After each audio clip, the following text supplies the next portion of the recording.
Recommande ton cœur. Recommande ton cœur entre les mains du Seigneur.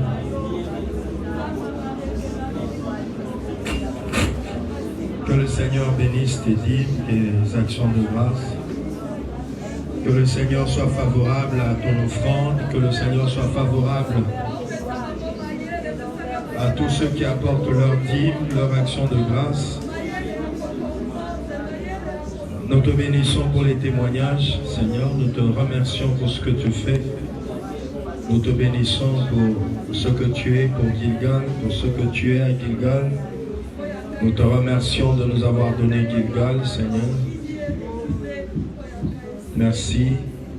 Voulons te recommander ce moment. Je te bénis, je te rends grâce de me retrouver encore une fois au milieu de Gilgal, Seigneur. Je te remercie de me retrouver encore une fois au milieu de cette famille que tu nous as donnée, Seigneur. Il y a 30 ans, nous ne nous connaissions pas, Seigneur. Il y a 30 ans, nous n'étions rien les uns pour les autres. Aujourd'hui, tu as fait de nous une famille, Seigneur. Mon âme te bénit, mon âme te loue et te glorifie. Je te bénis aussi pour tous ceux qui sont Gilgal, mais qui ne sont pas ici. Tous ceux qui sont loin, Seigneur. Tous ceux qui soupirent par rapport à être avec nous, Seigneur, qui soupirent par rapport à participer à nos cultes, à prier ensemble avec nous, à te louer, à t'adorer ensemble avec nous. Merci pour les témoignages, Seigneur. Merci pour ce que tu as fait, tout ce que tu vas continuer à faire. Je voudrais t'élever, vraiment. Je voudrais reconnaître, Seigneur, ta suprématie, ta supériorité, ta primauté, Seigneur, sur toutes choses. Merci pour tout ce que tu nous mets à cœur de faire et d'être. Merci pour les révélations, les enseignements. Merci, Seigneur, pour les leçons que tu nous donnes, les corrections que tu nous apportes. Merci pour le perfectionnement, Seigneur, pour le désir des choses les meilleures. Merci pour la tristesse qui produit la repentance. Merci, Seigneur. Merci pour tout ce que Gilgal est pour nous, pour tout ce que Gilgal nous apporte et tout ce que nous trouvons à Gilgal. Maintenant, bénis ce moment, arrose ce moment. Fais-nous grâce qu'il soit un moment béni et favorable. Père, c'est par le nom de Jésus que j'ai ainsi prié. Amen. Acclamons le Seigneur.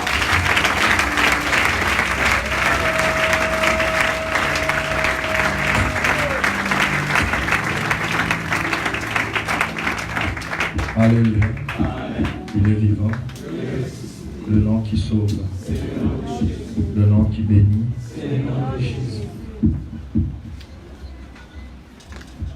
Vous avez les salutations de tous ceux qui sont de Gilgal, un peu partout. Ils vous ont salué, ils vous ont envoyé leurs salutations et leurs bénédictions. Amen.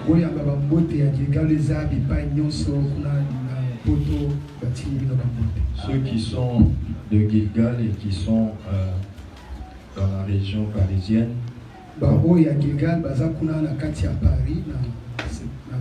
ils ont commencé à se retrouver une fois par mois pour prier.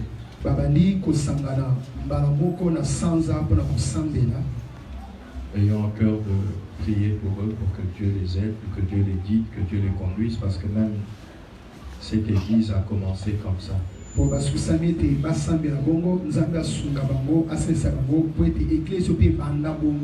Amen. Et je vous dis la vérité, tous ceux qui sont à nous, qui sont à l'extérieur, ont vraiment besoin de nos prières. Il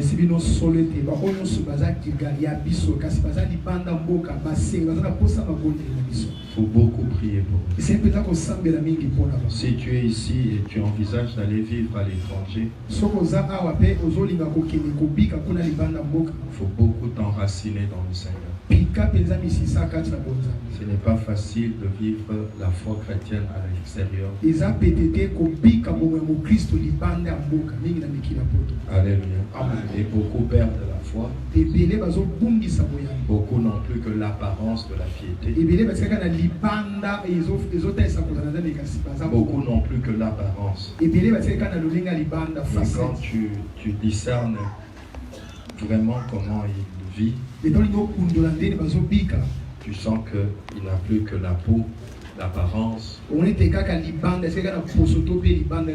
le contenu n'y est plus. Si tu as un frère, une soeur, une tante, une amie, une collègue qui est à l'extérieur du pays, il faut beaucoup le soutenir dans la prière.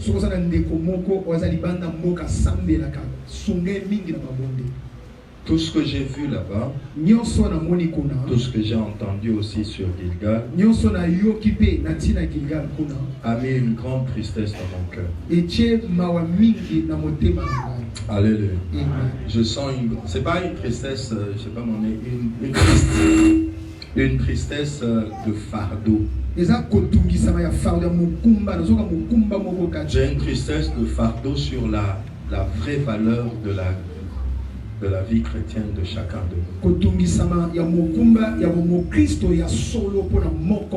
La vraie valeur de ce que chacun de nous est en tant que chrétien. Le contenu et la vraie valeur qui fait que tu puisses vraiment être sûr et certain que je suis en relation avec Dieu. Comment être sûr et certain que chacun de nous tel qu'il est là est vraiment en relation avec Dieu. Qu'il est en relation avec Dieu et que Dieu marche avec lui. Dieu entretient une relation avec lui et que Dieu est content de lui. Au-delà des apparences. Au-delà du bruit.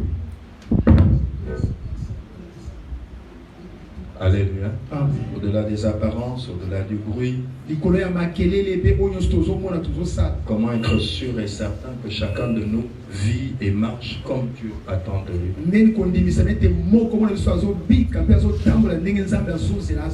Alléluia. Amen. Alléluia. Amen. Et comment être sûr que la puissance de Dieu et la grâce de Dieu, les faveurs de Dieu marche avec quelqu'un.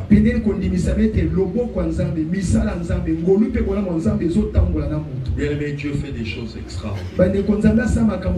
Dieu fait des choses au-delà de ce que nous pouvons imaginer. Dieu arrose, Dieu favorise, Dieu bénit, il ouvre des portes. Papa, docteur Papi a témoigné. Dieu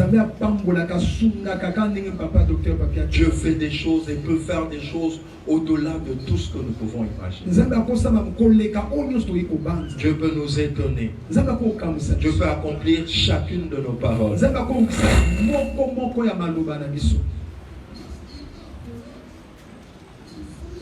Amen. Amen.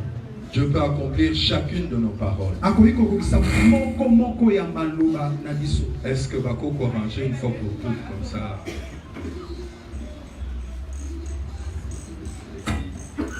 Vous changez ma vie. Amen. Amen. Dieu peut accomplir tout ce que nous disons, tout ce que nous demandons. Dieu peut visiter nos vies à un niveau incroyable. Dieu peut nous étonner. Dieu peut sécher nos larmes. Tout ce que nous disons quand nous parlons d'être glorifié par Dieu, Dieu peut le faire. Dieu peut éblouir les gens. Éblouir nos femmes. Dieu peut bouleverser les gens. Dieu peut étonner les gens, émerveiller les gens. À travers nous, à travers ta vie, en utilisant ta vie, en touchant ta vie, en passant. Mais cela demande un don de nos vies à Dieu. Cela demande que nous appartenions réellement à Dieu. Pas des façades, pas des apparences, pas des choses pour frapper à l'œil ou bien pour, comment étonner les gens, mais pour avoir la gloire de Dieu, pour vivre la gloire de Dieu, pour voir la main de Dieu. Ça ne sert à rien de faire des choses en façade, en apparence. Ça ne sert à rien de chercher à épater les gens. Celui que nous devons épater, c'est Dieu. Tu as besoin d'épater Dieu. Parce que quand tu épates Dieu, tu peux être sûr et certain que tous les hommes seront épatés. Mais quand tu épates les gens, ce n'est pas sûr que tu épates Dieu. Et tout cela passe par l'offrande de ta vie. Une vraie vie d'honneur. Une vraie vie qui marche. Une vraie vie qui est connectée à la pensée, à la volonté de Dieu. On a dit cette année est une année de gloire. Combien ont vécu la gloire? Combien sont en train de vivre? Un témoignage par mois. Un témoignage tous les 2 mois. Un témoignage tous les 3 mois. Pourquoi? Parce que Dieu est un menteur. Pourquoi? Parce que Dieu est un menteur. Pourquoi? Parce que nous ne sommes pas des vrais serviteurs de Dieu. Pourquoi? Pourquoi toutes ces prières qui s'envolent comme de l'air? Pourquoi ces cultes? Toutes ces cultes qui se passent, c'est la puissance de Dieu, l'onction est là. Mais quand on vient pour récolter des fruits dans la vie de tous les jours, on ne trouve pas Dieu. On ne trouve pas la gloire. On ne trouve pas la présence de Dieu. Pourquoi?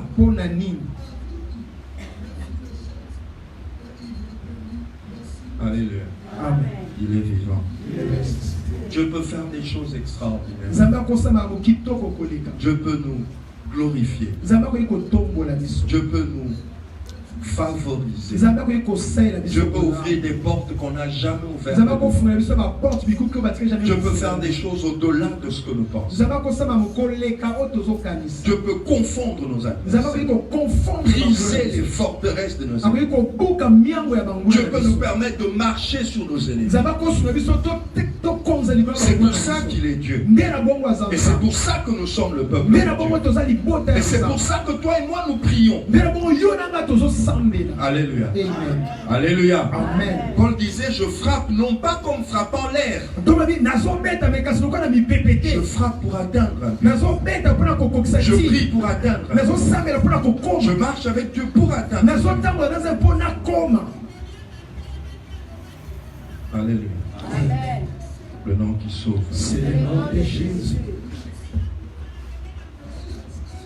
Il faut attirer la grâce, il faut attirer l'amour, il faut attirer la faveur de Dieu sur nous. Il faut faire que Dieu s'intéresse à toi. Il faut faire que Dieu s'intéresse. Il faut faire que Dieu puisse se tourner vers toi. La formule de bénédiction dans Nombre dit ceci: que l'Éternel tourne sa face vers toi. Ça veut dire qu'il y a des milliards de gens sur la terre. Il y a des milliards de gens. Mais il faut que, bien qu'il y a des milliards de gens, il faut que ce qui se passe dans ta vie, ce que tu fais, ta vie, pousse Dieu à tourner sa face vers toi. Si tu fais des choses comme tout le monde, si tu mènes le même train de vie que tout le monde, si tu marches comme tous les jeunes, pourquoi Dieu va tourner son visage vers toi? Si tu cours derrière ceux qui font courir tout le monde, pourquoi Dieu va tourner son visage vers toi? Alléluia. Amen. Alléluia. Amen. Fais que Dieu s'intéresse à toi. Fais que Dieu s'intéresse à toi. Dans cette église, nous avons prêché une fois que Jésus ne te demande pas de l'aimer. Il te demande de l'aimer plus que ne l'aiment les autres. Alléluia. C'est la question que Jésus demandait à Pierre. Simon, fils de Jonas, m'aimes-tu plus que? Jésus ne te demande pas de l'aimer. Il te demande de l'aimer toujours plus que. Jésus veut que tu l'aimes toujours plus. Alors tu attireras son regard sur toi. Tu attireras son attention. Il n'y a pas beaucoup de gens qui attirent l'attention de Dieu. Il n'y a pas beaucoup de gens qui poussent Dieu à tourner sa face vers eux. Alléluia. Alléluia. Amen. Il est vivant. Il est resté. Matthieu 5, verset 13. Soit on me donne un micro avec fil ici, ça fait très mal, ça te crache un peu.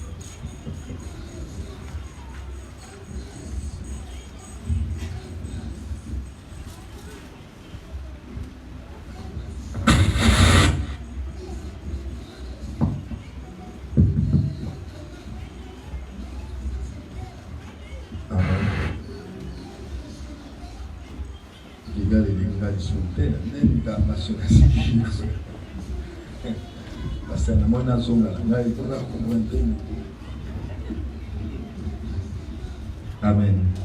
Alléluia. Il est vivant.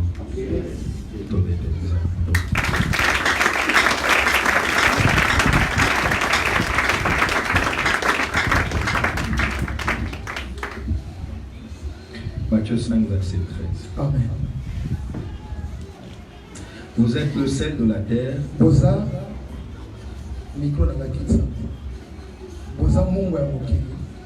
Mais si le sel perd sa saveur, avec quoi la lui rendra-t-on? Il ne sert plus qu'à être jeté dehors et foulé aux pieds par les hommes. Nous relisons. Vous êtes le sel de la terre. Mais si le sel perd sa saveur, avec quoi la lui rendra-t-on? Il ne sert plus qu'à être jeté et foulé aux pieds par les hommes. Alléluia. Amen. Alléluia. Amen. Bien-aimé, Jésus a dit beaucoup de choses au sujet des chrétiens. Jésus a dit, vous êtes la lumière du monde. Et lui-même aussi, il a dit, je suis la lumière du monde. Mais dans Matthieu 5, verset 13, Jésus dit, vous êtes le sel de la terre. Et Jésus n'a jamais dit, je suis le sel. Alléluia. Amen. Jésus n'a jamais dit que lui était le sel. Il a dit, nous sommes la lumière du monde, lui aussi est la lumière. Mais quand il dit, vous êtes le sel de la terre, il dit que lui n'est pas le sel. Donc c'est quelque chose qu'il nous donne en particulier. C'est une qualité, c'est une mission, c'est une dimension qui est propre à nous. Une mission qui ne s'est pas donnée à lui-même, qui ne donne qu'à toi et à moi. Vous êtes le sel de la terre. Vous êtes le sel des hommes et des femmes de cette terre. Alléluia. Amen. Vous êtes le sel de la terre. Vous êtes le sel des hommes et des femmes. Et nous savons que la plus grande fonction du sel concerne la nourriture. Le plus grand travail que le sel fait, c'est par rapport à la nourriture. Par rapport à donner à la nourriture un certain goût. La mission de donner à la nourriture une certaine saveur. C'est comme si le sel permet à chaque aliment de fixer vraiment son goût. Et Jésus dit, vous êtes le sel de la terre. Si nous restons dans l'image de la nourriture, donc nous voyons qu'il y a le sel, c'est-à-dire toi et moi. Il faut donc que nous trouvions la nourriture et que nous trouvions qui va manger. Alléluia. Alléluia. Vous êtes le sel de la terre. C'est-à-dire que c'est vous qui permettez à la terre, aux hommes et aux femmes de la terre, de devenir ce que Dieu peut aimer, ce que Dieu peut apprécier.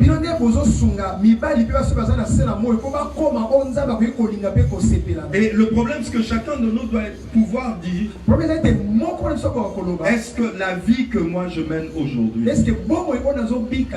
Dieu peut me considérer vraiment comme un sel? Dans ma maison, ma femme, mon mari, mes enfants, partout où je passe, Dieu, est-ce qu'il sent mon sel? Est-ce que Dieu sent mon rôle de sel? Est-ce que Dieu sent ma mission de sel? Ou bien j'ai perdu mon goût de sel? Et puis Jésus dit, si le sel perd sa saveur, avec quoi la lui rendra-t-on? Ça veut dire, Jésus dit qu'il n'y a pas un sel qui rend le sel salé. Il n'y en a pas. Le sel doit être salé par lui-même. Il doit avoir la saveur du sel. Et il doit s'arranger de ne pas le perdre parce qu'il n'y aura pas un sel pour saler le sel. Alléluia. Alléluia. C'est une mise en garde. C'est une très forte mise en garde sur la façon avec laquelle chacun de nous mène sa vie. Beaucoup de gens dans l'église mènent une vie sans saveur. Beaucoup de gens dans l'église mènent une vie sans saveur. Une vie sans aucune saveur pour Dieu. Et ils ne s'en soucient même pas. Beaucoup de gens ne sont plus le sel. Et ils ne se soucient même pas d'être sel. Ça ne leur dit rien.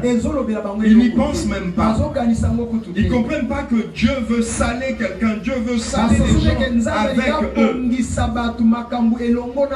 Ils ont leur petite vie mesquine. Ils ont leur petite vie égoïste. Ils ont leur petite vie que eux trouvent grande. Ils ont leur petite vie que eux trouvent extraordinaire. Mais elle est sans saveur devant Dieu. Il n'y a pas de saveur. Alléluia. Amen. Le sel ne sert pas à se saler lui-même. Le sel sert à saler les aliments. Alléluia. Amen. Et la valeur du sel, c'est ce qu'elle fait dans les aliments. La valeur du sel, c'est ce qu'il apporte aux aliments. Alléluia. Amen. Et beaucoup de gens sont dans cette vie où ils n'apportent plus rien aux aliments. Sa vie n'apporte rien. Sa vie n'apporte rien. Il a une petite vie égoïste, tournée vers lui, tournée vers ce qu'il attend, ce qu'il vise, ce qu'il cherche. Mais il ne se soucie pas d'être le sel des gens. Il ne se soucie pas d'être le sel de la nourriture de Dieu. Il ne se soucie pas d'être le sel de la nourriture de Dieu. Quand Jésus dit vous êtes le sel de la terre, c'est une très grosse responsabilité. Quand Jésus dit tu es le sel, c'est une lourde responsabilité. Et parce que beaucoup ne prennent pas cette responsabilité à cœur, Dieu ne se tourne pas vers eux.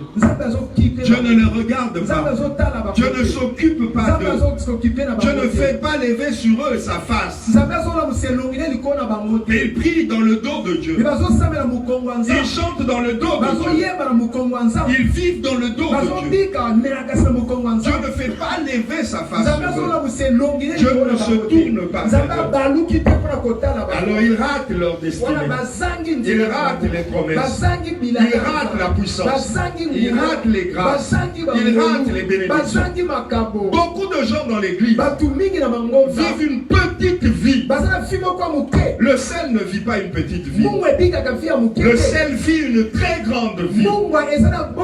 Parce que tout le monde le cherche. Tout le monde en a besoin. Pour saler la nourriture. Pour conserver la nourriture. Alléluia. Amen. Alléluia. Amen. Le sel permet que la nourriture ne devienne pas pourriture. Tout le monde cherche le sel. Tout le monde désire avoir le sel. On a besoin du sel. Mais beaucoup de gens ne vivent pas cette vie de sel. Jésus dit tu es le sel de la terre. Et toi tu ne vis pas la vie du sel. Qu'est-ce que tu veux que Jésus fasse avec toi? Jésus dit tu es le sel du monde. Toi tu n'as pas la vie du sel. Qu'est-ce que tu veux que Jésus fasse de tes prières? Que veux-tu que Jésus fasse de ton adoration? Que veux-tu que Jésus fasse avec toi? Lui-même il dit il ne sert plus qu'à être jeté dehors. Il y a des gens qui sont dans l'église mais ils sont déjà dehors. Il y a des gens qui participent à l'église mais ils sont dehors parce que leur mission de sel n'est pas jouée. Parce que leur rôle de sel n'est pas joué. Alléluia. J'ai oublié de dire que si tu es le sel et si Jésus te désire en tant que sel, c'est parce que Jésus a une nourriture à manger. Alléluia. Amen. S'il parle de sel, quand Jésus parle de sel, s'il a parlé de sel, c'est parce qu'il a une nourriture. Et entre lui et sa nourriture, il y a toi le sel. Entre lui et la prise de sa nourriture, il y a toi le sel. Et quand toi tu manques, Jésus ne mange pas. Ou il mange en murmurant, ou il ne mange pas avec plaisir. Alors il dit, il y en a beaucoup qui sont jetés dehors. Il y en a beaucoup qui sont dehors. Dehors des bénédictions de Dieu. Dehors de la protection de Dieu. Dehors de la gloire que Dieu veut donner. Dieu donne la gloire. Chaque matin, Dieu renouvelle sa bonté. Chaque matin, Dieu renouvelle ses grâces. Chaque matin, Dieu renouvelle des miracles.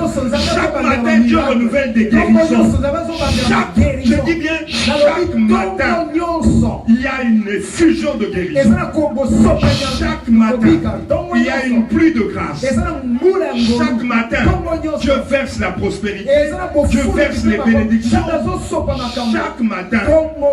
Mais là où Dieu le jette, il y en a qui sont dehors. Alléluia. Amen. Alléluia. Amen. Il est vivant. Il est car c'est là que Dieu verse la bénédiction. Il y a un endroit où Dieu verse la bénédiction. Et il suffit d'être là. La bénédiction te touche. Elle peut être dans la santé. Elle peut être dans le corps. Elle peut être dans l'argent. Elle peut être dans tous les domaines que tu peux imaginer. Mais quand Dieu verse, là où il verse, beaucoup sont jetés dehors. Il dit si le sel n'a plus sa saveur, il est jeté dehors, foulé aux pieds par les hommes. Foulé aux pieds par les hommes. Et c'est comme ça que beaucoup de gens ne vivent pas ce que Dieu promet. C'est comme ça que beaucoup de gens ne participent pas à la bénédiction de Dieu. Car si une terre sur laquelle tombe la pluie produit des herbes utiles à ceux pour qui elle est cultivée,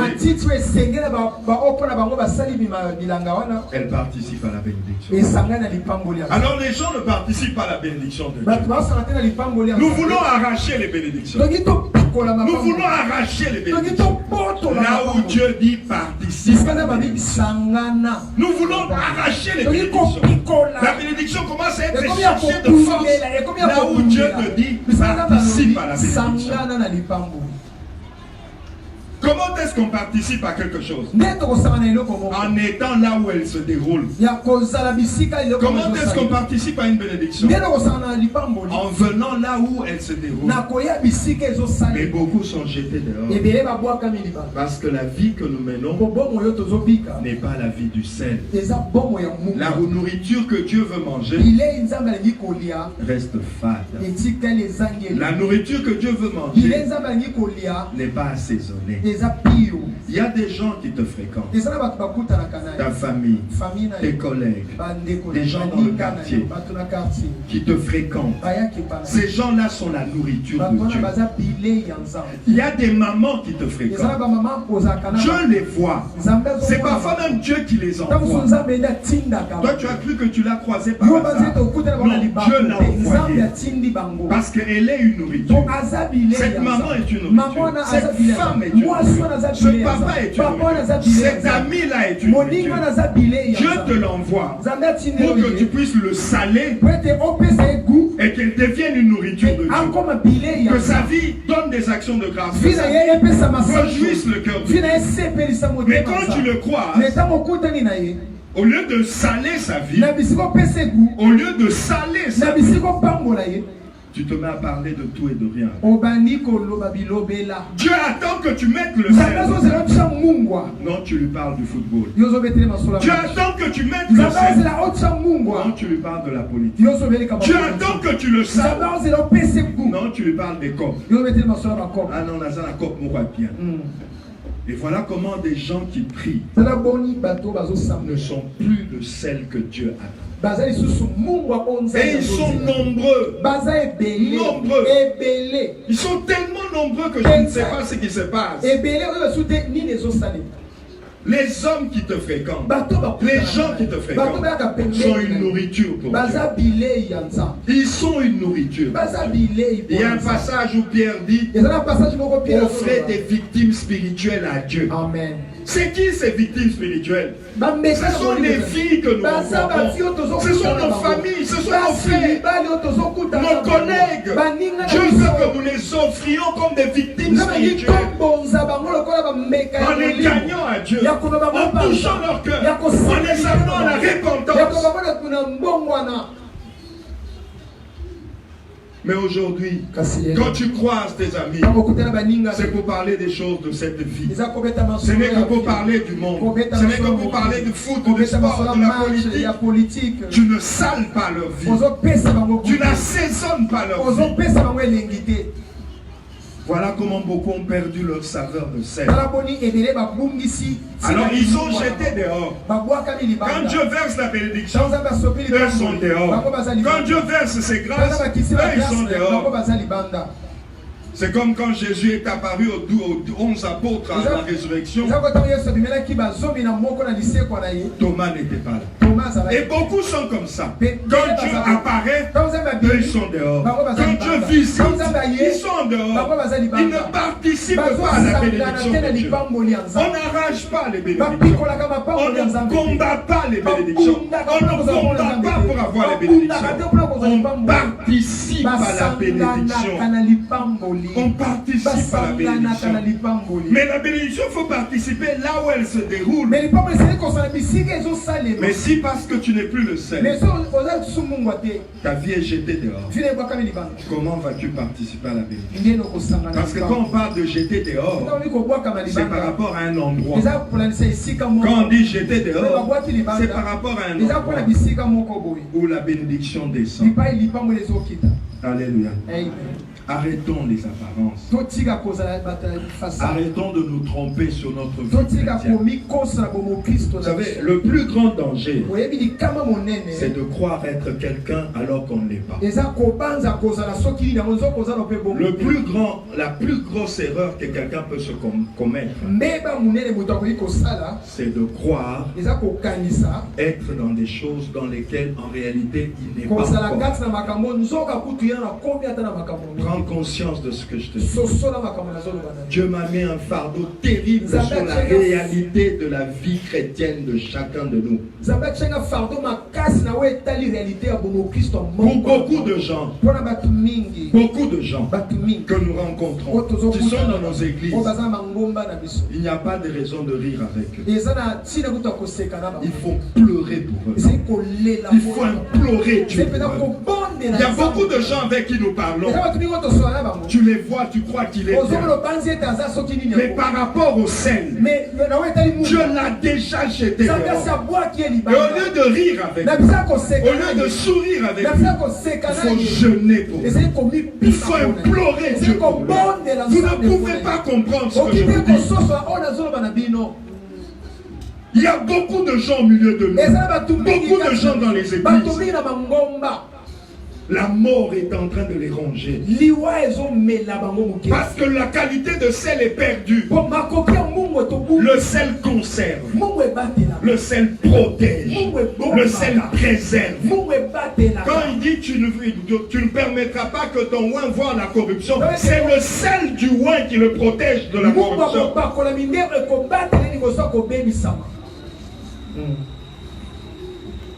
Alléluia. J'espère que je suis en train de parler à quelqu'un.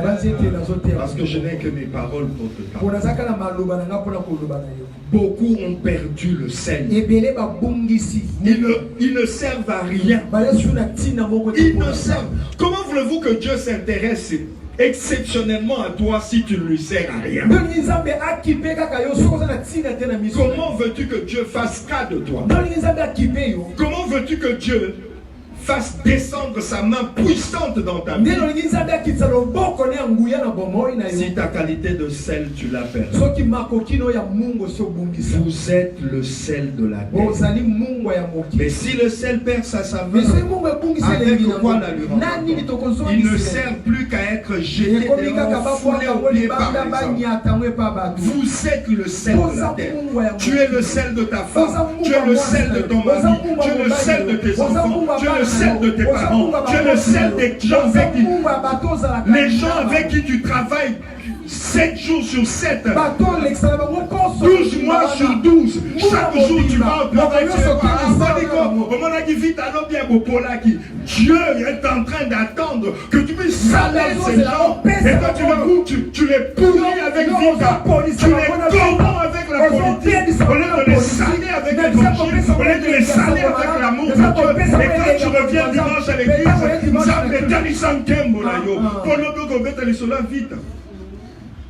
que Dieu manifeste sa gloire dans ta vie pour que tu aies parlé de coupe et couture. Que Dieu manifeste sa gloire dans ta vie pour que tu aies parlé du boulot. La gloire de Dieu commence à servir à la politique. La gloire de Dieu commence à servir au football. Beaucoup sont déjà jetés dehors. Ils ne peuvent pas participer à la gloire. Ils vont dire Seigneur, manifeste ta gloire. Dieu, quand nous disons manifeste ta gloire, Dieu la manifeste. Mais toi, tu n'es pas là où elle se manifeste. Parce qu'il y a un c'est là. Il y a un c'est là que Dieu verse la bénédiction. Amen.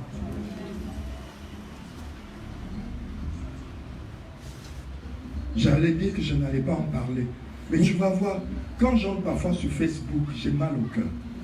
J'ai mal au cœur de voir des jeunes frères, des jeunes soeurs qui passent leur temps à poster leurs photos. Ça fait quoi? Ça fait quoi de poster tes photos sur Facebook? Ça fait quoi?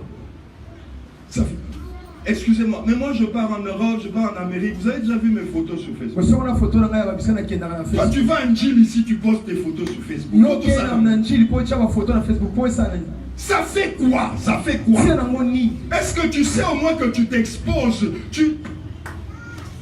C'est pourquoi ça fait... Est-ce que ces choses sont... J'ai dit à un frère qui est ici, je t'aime beaucoup parce que toi, je ne vois pas ta photo sur Facebook, mais je vois tes déclarations bibliques. Je t'aime beaucoup parce que je ne vois pas ton visage, mais je vois des exhortations. Mais il y en a qui sont champions. J'avais même envie de dire que toutes les personnes qui mettent toutes leurs photos dans les Facebook, on a un petit peu. Mais ça sera peut-être exagéré. Mais je te conseille, ça fait quoi? C'est quoi Facebook? Les amis Facebook, les amis. Nous avons ozali ngombe te ya koteka na zando papa po baluka ba client et on est d'accord. Ozali ngombe te ya koteka na zando, tu es précieux, tu appartiens. Est-ce que vous comprenez ce que nous sommes d'abord? Est-ce que vous comprenez? Nzambo ya kelele konase abenganga mungu ya mokili. Quand je vous dis, partout où je passe,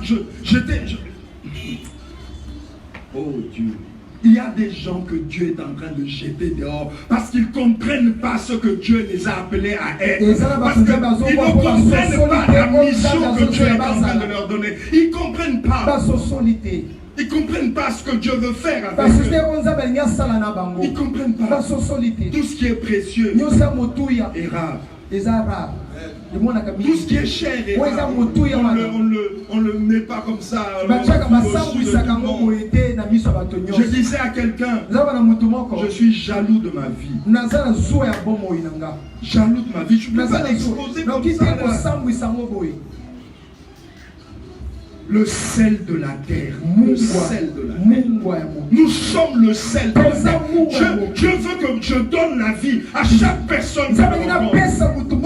Si chaque femme, chaque homme qui me rencontre reçoit quelque chose de la part de Dieu, Dieu va manger la vie de cette personne. Parce que moi, je l'ai salé. Parce que moi, j'ai donné Dieu. Quand Dieu voit une personne dans le péché, quand Dieu voit une personne dans le mal, quand Dieu voit une personne dans le désordre, Dieu vomit. Alléluia. Mais quand je donne à cette personne la repentance, quand je donne à cette personne l'appel à Dieu, quand je donne à cette personne le désir de venir à Dieu, cette personne qui donnait à Dieu l'envie de vomir devient un sujet de joie pour Dieu. Et ma vie commence à compter. Et ma vie commence à compter. Parce que pour cette personne-là, j'ai été le sel de Dieu. Pour cette femme-là, j'ai été le sel de Dieu. J'ai joué mon rôle de sel. J'ai donné du goût à cette vie devant mon Dieu. Cette vie a eu du goût devant Dieu à cause de moi. À cause de ma parole, à cause de ma présence. Parce que j'ai joué mon rôle de sel. Mais il y en a qui ne jouent plus. L'année se termine. Tu n'as évangélisé personne. L'année se termine. Tu n'as ouvert la bouche pour dire à personne que Jésus t'aime. Arrête le mal, viens à Dieu. Nous vivons notre petite vie mesquine tournée vers nous. Nous vivons notre vie tournée vers nos propres combats. Le jour où nous mourrons, nous n'aurons pas fini de régler tous nos problèmes.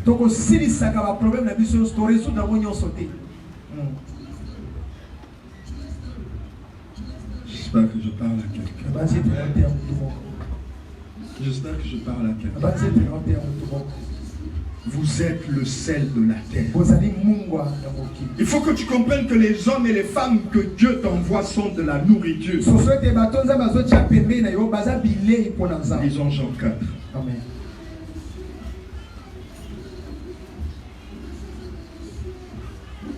Jean 4. Amen. D'abord 31-34. Pendant ce temps, les disciples le pressaient de manger, disant, Rabbi, mange. Mais Jésus leur dit, j'ai à manger une nourriture que vous ne connaissez pas. Les disciples se demandaient donc les uns les autres, quelqu'un lui aurait-il apporté à manger? Jésus leur dit, ma nourriture, c'est de faire la volonté de celui qui m'a envoyé et d'accomplir son œuvre. Et au moment où Jésus leur répondait comme ça, qu'est-ce qui a fait que Jésus réponde comme ça? Si les disciples étaient venus avec la nourriture pendant que la femme samaritaine n'était pas encore au puits, Jésus allait manger. Alléluia. Amen. Alléluia. Amen. Il est vivant. Qui? Jésus. Bien-aimé, je suis en train de te dire ces choses pour que le poids de ta vie devant Dieu augmente. Je veux que ta vie devienne plus pesante. Parce que Dieu m'a dit qu'il y a très peu de vie qui pèse dans sa balance. Or, c'est le poids de la vie d'une personne qui fait le poids de sa prière, qui fait le poids de ses intentions, qui fait le poids de ses défis. Quand ta vie ne pèse pas, tout ce que tu feras ne pèse pas. Donne du poids à ta vie. Deviens le sel de Dieu. Jésus était avec ses disciples, ils sont allés chercher à manger. Si tu lis ce passage, la Bible dit Jésus était fatigué, donc il avait faim. Alléluia. Amen. Si les apôtres, les 12, étaient revenus avec la nourriture avant que Jésus n'ait commencé à prêcher la Samaritaine, Jésus allait manger. Mais comme ils sont venus, alors qu'il avait déjà déclenché le processus de gagner cette femme, il leur a dit, j'ai une autre nourriture. Celle que vous avez amenée, qu'elle attende. J'ai une autre nourriture. Ah non, est-ce que quelqu'un lui a amené à manger? Ma nourriture, c'est de faire la volonté de celui qui m'a envoyé. Or, qu'est-ce que Dieu veut? Dieu veut que tous les hommes soient sauvés et parviennent à la connaissance de la vérité. Et nous sommes avec des gens qui ne sont pas sauvés. Il y a des gens qui ne sont pas sauvés dans nos maisons. Il y a des gens qui ne sont pas sauvés là où nous allons travailler. Tu as des amis intimes qui ne sont pas sauvés, papa. Tu as des amis intimes avec lesquels tu passes beaucoup de temps et ils ne sont pas sauvés. Or, la volonté de Dieu, c'est que tu sauves ces gens. La volonté de Dieu, c'est que tu sales ces gens, que tu assaisonnes leur vie. Mais beaucoup s'en foutent. Beaucoup ne s'en occupent pas. Ils s'en soucient même pas. Or, c'est ça notre rôle. Vous êtes le sel de la terre. Salez cet ami pour que Dieu le mange. Salez cette copine pour que Dieu le mange. Salez ses collègues pour que Dieu le mange. Salez cette maman pour que Dieu le mange. J'ai à manger une nourriture qui s'appelle la femme samaritaine. Et Jésus savait que si je parviens à saler la Samaritaine, elle va saler toute une ville. Il faut que je la sale. Il ne faut pas que je la rate. Il faut que je puisse saler cette femme. Il faut qu'elle reçoive le sel en elle. Parce que quand elle recevra le sel, il y a toute une ville derrière. Dieu t'a salé parce qu'il sait qu'il y a tout plein de gens derrière. Mais quand Dieu t'envoie les salés, Dieu voit ton indifférence. Dieu voit ton égoïsme. Tu penses à tout, sauf à leur donner.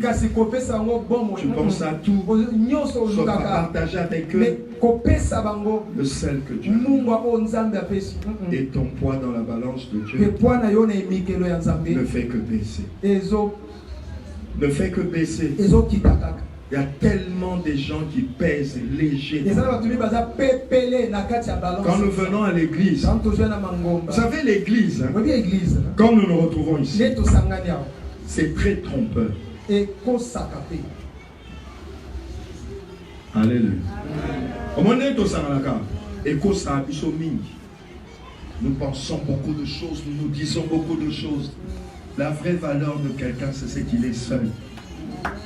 Ta vraie valeur, c'est ce que tu es seul. C'est que tu es seul là-bas au travail. C'est que tu es seul là-bas à la maison. C'est là que tu es toi. Ici, il y a beaucoup de faux. Ici, il y a beaucoup de choses qui faussent la réalité que nous sommes ici. Alléluia. Beaucoup de choses. Quand nous venons nous réunir ensemble, il y a beaucoup de choses qui ne sont pas réelles, qui ne sont pas vraies. Mais dès que nous nous séparons, la vérité et la réalité de chacun. Alléluia. Et c'est là que Dieu veut que tu sois le Seigneur. C'est là que Dieu veut que tu manifestes ta qualité de Seigneur. Et c'est là que beaucoup sont en train d'échouer. Alléluia. Et ils pensent que c'est en revenant ici, et en priant très fort que Dieu va manifester la gloire. La gloire t'attend auprès d'un ami que tu dois évangéliser. La gloire t'attend auprès de quelqu'un à qui tu dois parler du Seigneur. Il y a la gloire qui t'attend. Là où tu vas dire ce que Dieu veut que tu dises à ton ami, c'est là que la gloire va descendre. C'est là que la grâce va toucher. C'est là que la bénédiction va toucher.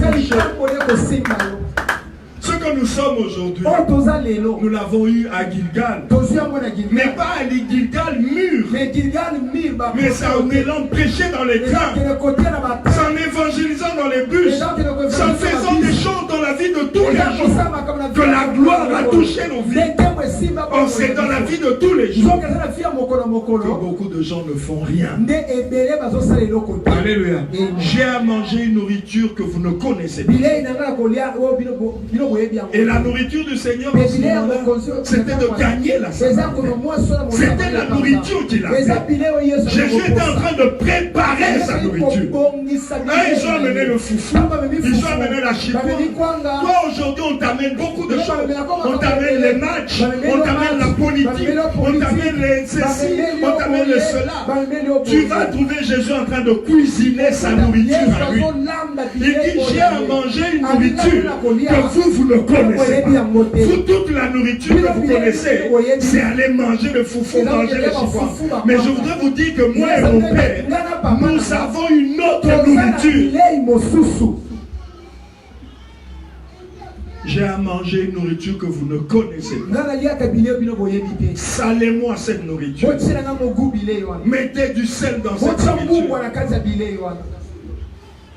Alléluia. Alléluia. Il est vivant. Dieu mange. Dieu mange. Toute l'histoire de la Bible est basée sur des choses qu'on offrait à Dieu pour qu'il mange. Amen. Caïn et Abel, ils étaient venus offrir des choses à Dieu pour qu'il mange. Abraham devait offrir son fils à Dieu pour qu'il mange. Alléluia. Offrir des victimes spirituelles à Dieu. Comment quelqu'un veut voir la gloire de Dieu en passant toute une année sans évangéliser quelqu'un sur l'amour de Dieu? Qu'est-ce que la Bible dit? C'est de l'abondance du cœur.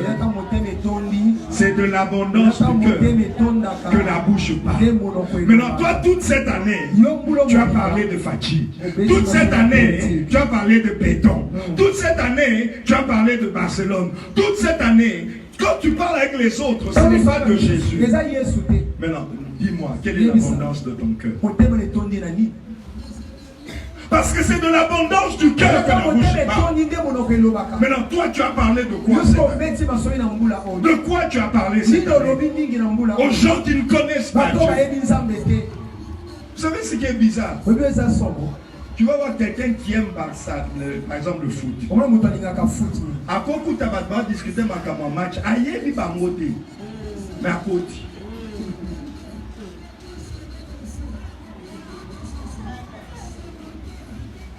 Alléluia. Alléluia. À côté. C'est de l'abondance du cœur. Est-ce que Jésus est l'abondance de ton cœur?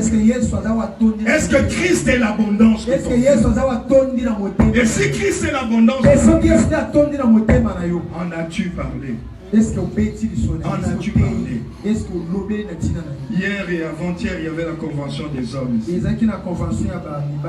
Ça m'a confirmé tout ce que je suis en train de vous dire. La moitié de l'église était vide. Mais aujourd'hui, la moitié, tout, il y a toute une rangée pleine de frères là-bas, des frères et des papas pleins ici. Alléluia. Mais hier et avant-hier, la moitié de l'église était vide. Et tu comprends qu'il y a des gens qui ne savent pas. Tu comprends qu'il y a des gens qui ne s'aiment pas le Seigneur. Et pourquoi ils ne le font pas? Parce que l'abondance de leur cœur, ce n'est pas le sel de Dieu. L'abondance de leur cœur, ce n'est pas la gloire de Dieu. C'est autre chose. Alléluia. Peut-être va dire, mais pasteur, il fallait gloire et tu penses que c'est ça qui est l'aveuglement au bataille avec les ténèbres. Tout ce que je suis en train de dire ici, c'est ça qui va te donner la gloire que tu cherches. Mais toi, ça dans la société en Canzondré,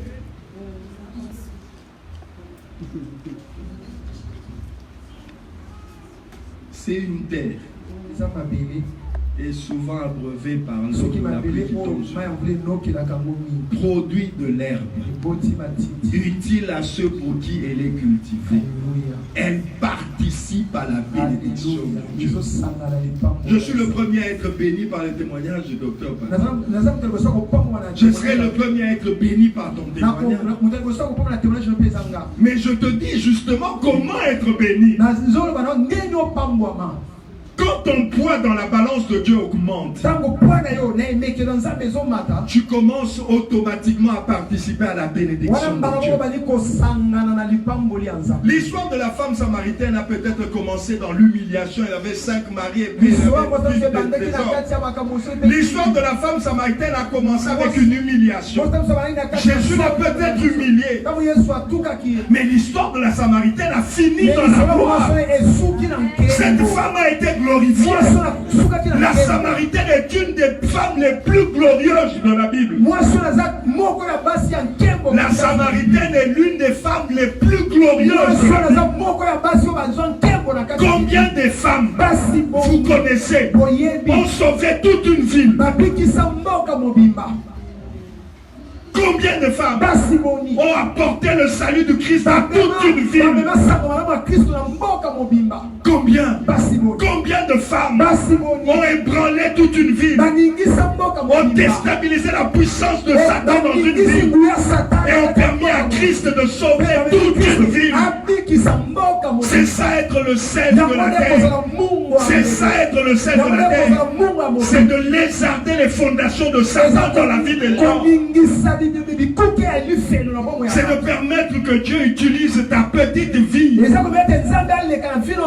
sauver une ville. Parce que quand ta petite vie sauve toute une ville, ta vie n'est plus petite. Quand ta faible vie sauve un homme ou une femme, crois-moi, tu n'es plus une faible vie. Tu deviens une vie qui compte dans la balance de Dieu. Jésus savait ça. Il savait que ce que je suis en train de faire dans cette femme, ce que je suis en train de s'aimer dans cette femme, elle va apporter ça à toute une vie. Elle va l'amener dans toute une vie. Voilà comment d'une vie sale. Voilà comment à partir d'une vie sale, une vie inutile, une vie qui ne compte pas, on peut devenir héritière de la gloire de Dieu. On peut devenir le canal de la bénédiction et de la puissance de Dieu. Alléluia. Alléluia. Lisons 27 à 30 et puis 39 à 42. Là-dessus arrivèrent ses disciples qui furent étonnés de ce qu'il parlait avec une femme. Toutefois, aucun ne disait « Que demandes-tu » ou « De quoi parles-tu avec elle ?» Alors la femme, ayant laissé sa cruche, s'en alla dans la ville et dit aux gens, venez voir un homme qui m'a dit ce que j'ai fait. Ne serait-ce point le Christ? Et ils sortirent de la ville et ils vinrent vers lui. Alléluia. Regardez cette femme. Elle était venue au puits, puiser de l'eau. Elle avait des projets dans sa tête. Elle avait une journée peut-être préparée. Elle avait dit, je puise de l'eau, je fais ceci, je fais cela. Et puis elle rencontre le Seigneur. Elle parle avec lui. Jésus ébranle son cœur. Jésus bouleverse son cœur. Jésus est devenu l'abondance de son cœur. Jésus est devenu l'abondance. La Bible dit, elle laissa la cruche. Elle a laissé sa cruche. Elle a laissé sa cruche. Ça montre le bouleversement qui a été produit dans son cœur. Ça montre la place que Jésus est devenu. Ça montre ce que Jésus a fait dans son cœur. Elle a laissé sa cruche. Elle était venue avec sa cruche, mais elle a laissé sa cruche. Elle a laissé sa cruche. Sa vie a été changée. Les priorités ont été changées. Le sens de sa journée a été changé. Alléluia. Amen. Alléluia. Amen. Alléluia. Vous êtes le sel de la terre. Vous êtes le sel de la terre. Chaque jour qui passe, Dieu permet que nous rencontrions des gens que nous devons bouleverser, que nous devons changer, que nous devons éclairer, mais par indifférence, par égoïsme, à cause de la petitesse et l'étroitesse de notre esprit. Nous ne nous soucions même pas de leur part. Nous sommes là dans nos idées, nous sommes là dans nos projets. Elle aussi, elle avait un projet. Elle aussi, elle avait des idées. Elle venait pour puiser de l'eau. Elle avait une journée calée. Elle avait des choses à faire. Elle avait des choses à faire. Et puis, elle a commencé à parler avec le Seigneur. Nous prions. Nous parlons avec le Seigneur. Nous adorons. Nous venons au culte. Nous suivons les affaires missionnaires. Nous venons la permanence. Tout ça ne change rien dans notre vie. Nous n'avons rien à apporter aux autres. Et nous voulons compter dans la balance. Et nous voulons avoir du poids dans la balance. Et nous voulons compter. Beaucoup sont déjà jetés dehors. Ils sont en train de prier, mais en dehors de la bénédiction. Ils sont en train de prier, mais en dehors de la gloire de Dieu. Est-ce que tu es le sel de Dieu? Ce matin, est-ce que tu pourras dire oui, quand je regarde ma vie, je suis le sel de Dieu? Est-ce que tu peux dire à Dieu, là où j'étudie, je suis le sel de Dieu? Est-ce que tu peux dire, là où je travaille, en tout cas tous mes collègues savent que je suis le sel de Dieu? Qui entend parler de Jésus là où tu travailles? Qui entend parler de Jésus par toi, là où tu étudies? Qui entend parler de l'évangile là où tu étudies? Qui entend parler de l'amour de Dieu là où tu vends, là où tu vends, là où tu travailles, là où tu étudies? Qui entend parler de l'amour de Dieu? Cette femme a laissé sa cruche. Vous savez, les casseroles, les cruches, ce sont des choses auxquelles les femmes sont très attachées. Je vois souvent qu'on a agapé une maman qui a apporté des choses de sa maison. À la fin, elle dit toujours, et ce sont des choses auxquelles les femmes tiennent beaucoup.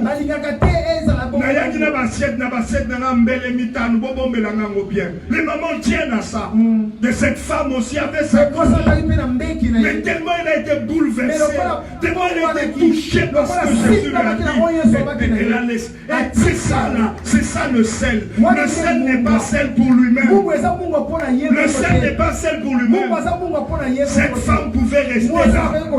Cette femme pouvait rester là. S'attacher seulement à Jésus. S'attacher seulement à Jésus. Égoïste. S'attacher seulement à Jésus. S'attacher seulement à l'église Nabiso. L'église Nabiso s'attacher. Non.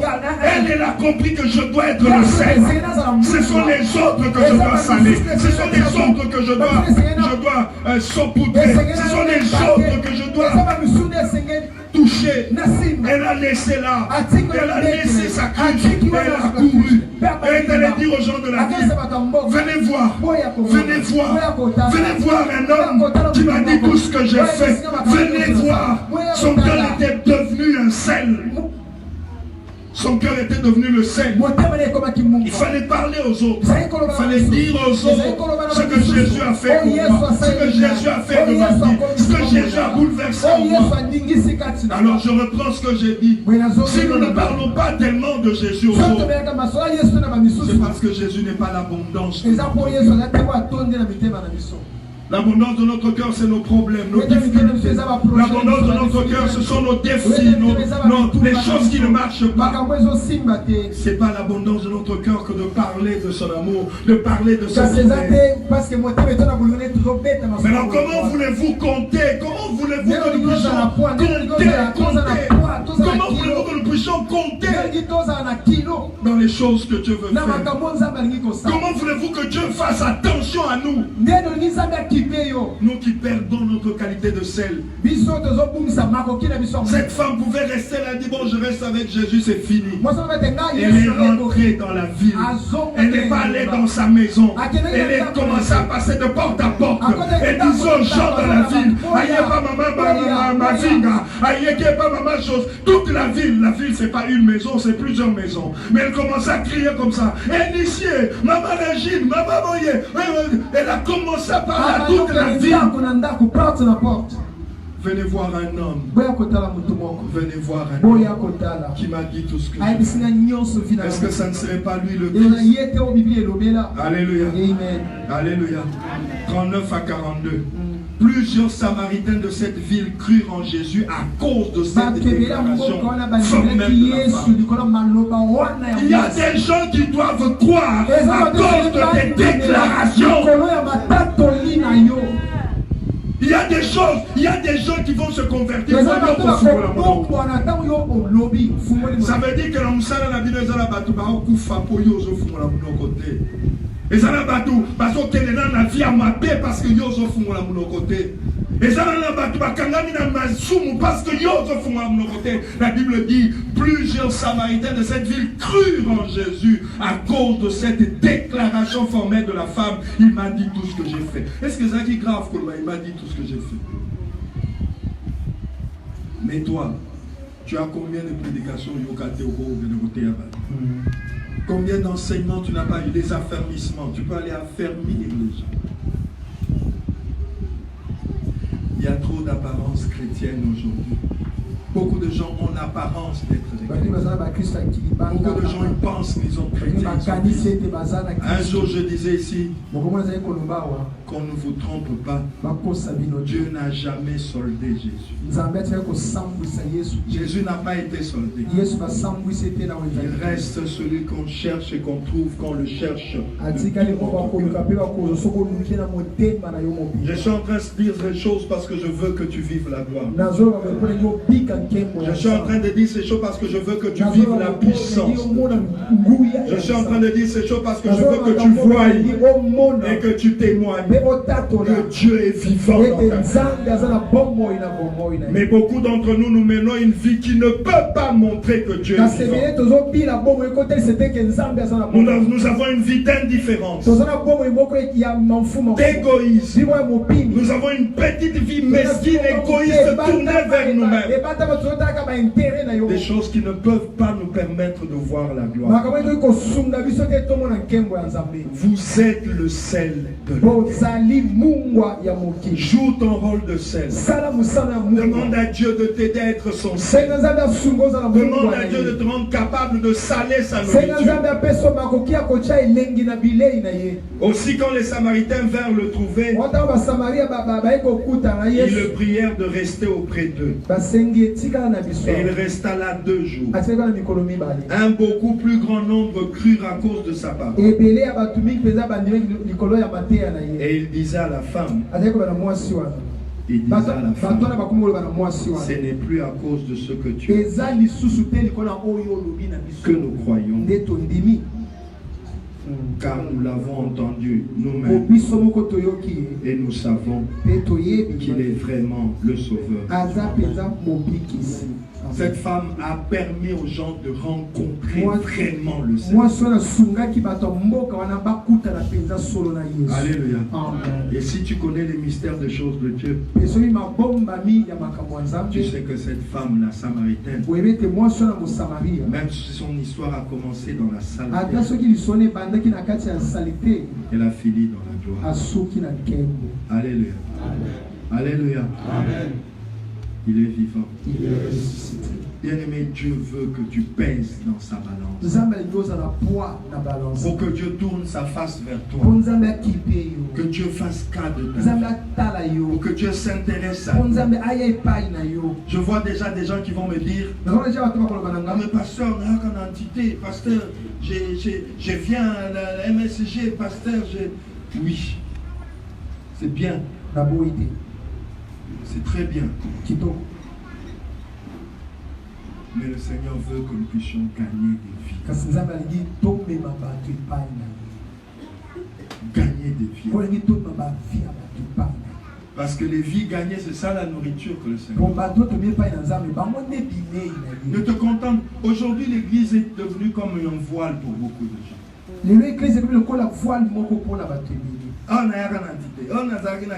C'est devenu comme un voile. J'ai envie de te dire quelque chose. J'ai envie de te dire, tout ce que nous faisons ici à l'église, ça ne compte pas. J'ai envie de te dire, tout ce que nous faisons, ça ne compte pas. Parce que tout ce que nous faisons ici, nous le faisons pour quelqu'un qui prie déjà. Même comme je prêche ici, peut-être je n'ai rien fait de grave. Parce que je prêche quelqu'un qui prie, qui médite. Peut-être même qu'il y en a pendant que je prêche, il dit, ma compagne, c'est une danse, c'est bon, ça,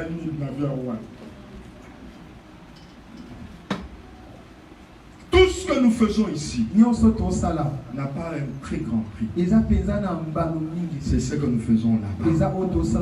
C'est ce que nous faisons au marché. C'est ce que nous faisons là où nous travaillons. C'est ce que nous faisons là où quelqu'un ne connaît pas Dieu. Ça compte. Ça pèse. Ça pèse. Or, je veux que tu pèses. Je veux que tu augmentes ton poids. C'est ce que tu vas faire là-bas. Ce que tu vas faire à celui qui ne connaît pas comment prier. Ce que tu vas faire à celui qui ne sait pas comment être sauvé. Ça pèse. Luc 15, 7 et 10. Nous allons finir bientôt. Luc 15, 7 et 10. Luc 15, 7 et 10.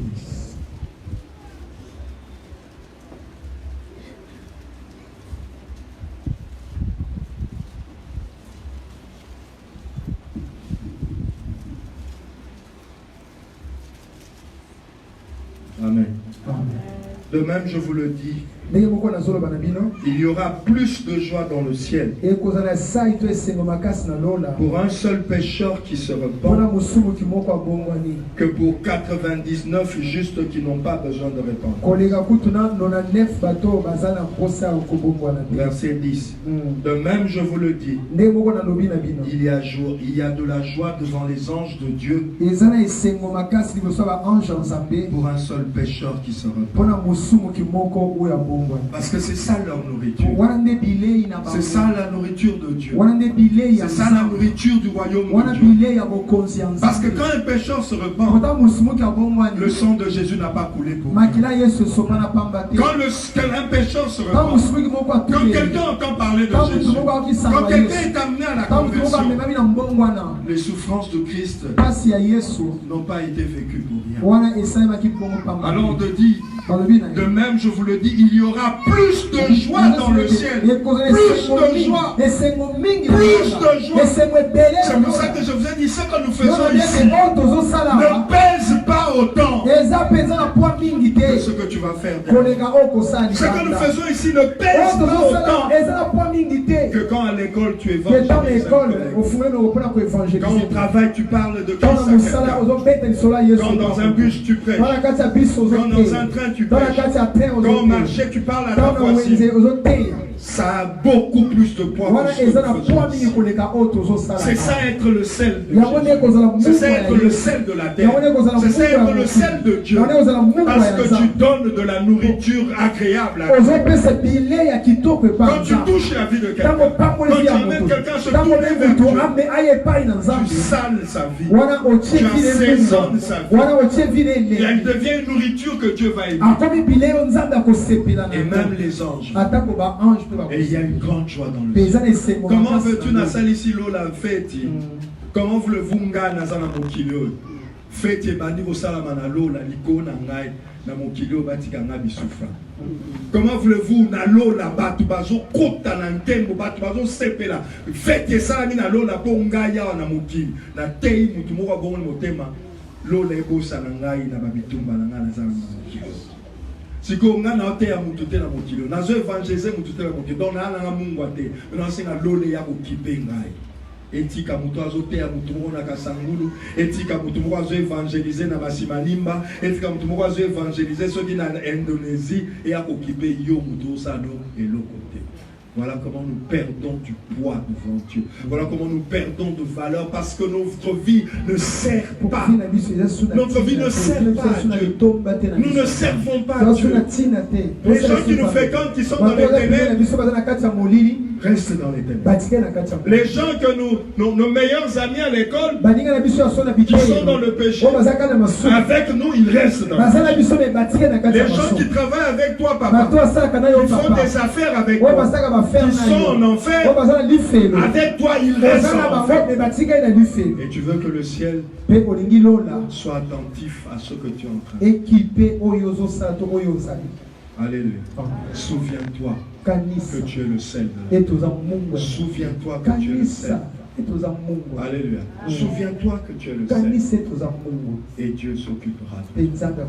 Dieu te fera participer à sa gloire. Ta vie va devenir une vie glorieuse. Ta vie va avoir du poids devant Dieu. Ta vie aura du poids devant Dieu. Il est écrit dans Daniel. Ceux qui auront enseigné la justice à la multitude brilleront comme les étoiles. Comment tu es sur la terre mais tu brilles? Tu es sur la terre mais tu brilles. Les anges, toi tu lèves les yeux pour voir les étoiles et ils baissent les yeux pour te voir. Dieu veut te valoriser. Dieu veut te glorifier.